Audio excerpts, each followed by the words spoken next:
A new newspaper hit the stands. Richard, 7 days. Thank you very much. Thank you. Great. Thanks.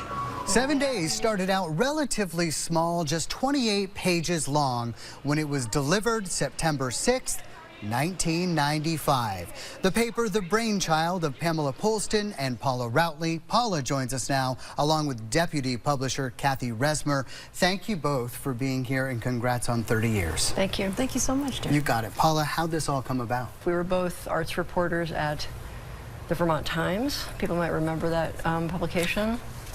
And then while we were there, we actually started an arts publication called Vox. And they sold both papers, and we decided to start our own. They raised $68,000 from friends and launched this paper on their own.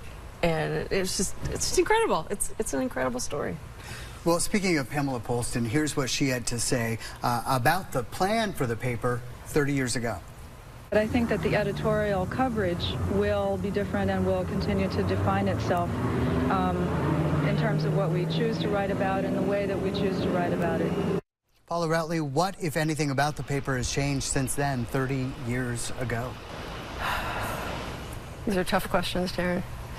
Well, you know, in the beginning, we were an alternative weekly.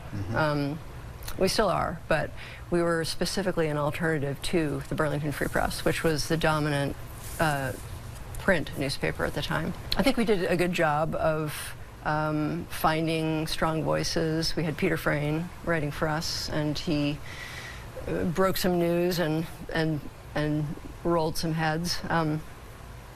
But when the Free Press started to decline around the recession in 2008-9, we saw an opportunity to beef up our news coverage.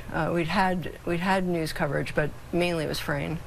And so that's kind of when we shifted from being the alternative weekly to, I mean, some would say the paper of record. We're now the largest circulation print newspaper in Vermont.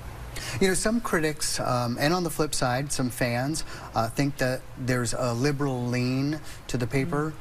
What would you say about that? How would you describe your coverage? There may be an assumption about our coverage because of what we are and what we choose to cover. We often cover things. I would say we still look for stories that other people aren't covering. And that might be, you know, an underdog issue of some sort, where you might have a different take on it. If you look carefully, you'll see there are a lot of conservative letters. I think we've heard from other media outlets that when people assume you're left-wing to the point of not accepting, not being interested in their ideas, they stop sending letters.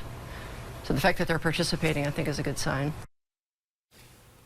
Much more on the 30th anniversary of 7 Days this Sunday morning at 11:30 on You Can Quote Me.